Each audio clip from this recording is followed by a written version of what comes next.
অবিশ্বাস্যকর তাই না? 3 ঘন্টা ট্রেনে আর 1 ঘন্টা হেঁটে কে মুভি দেখতে যায়? কেউ না গেলে আমি ঠিক গিয়েছিলাম নাভিনাতে, তাও আবার ছাবা দেখতে। আমি কঠিন রাস্তা দিয়ে গেলেও তোমাদের ইজি রাস্তাটা আমি ঠিকই বলে দেব। প্রথমে এমন একটা সুসজ্জিত ট্রেন দেখে আমি মনে করেছিলাম যে ট্রেনে করে মনে হয় কেউ বিয়ে করতে যাচ্ছে। তারপর বুঝলাম যে নতুন ট্রেন।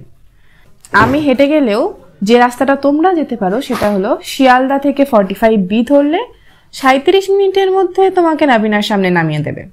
আর যাদবপুর থানা থেকে তো একটুখানি 10 মিনিটের রাস্তা। লেক গার্ডেন্স সব থেকে কাছের স্টেশন। হলের মধ্যে সব থেকে যে জিনিসটা আমার বেশি ভালো লেগেছিল সেটা হলো তুমি খাবার নিয়ে ঢুকতে পারবে। সামনেই 30-40 টাকায় তুমি পপকর্ন পেয়ে যাবে। আর স্ক্রিনটা একটু ছোট ফিল হলেও যখন সাউন্ড কোয়ালিটিটা তুমি শুনবে তখন তুমি স্ক্রিনের কথাটা ভুলেই যাবে। সাউন্ড কোয়ালিটি এত দারুণ। ওভারঅল আমার ভালোই লাগলো। তুমি গেলে তোমার এক্সপিরিয়েন্স শেয়ার করো।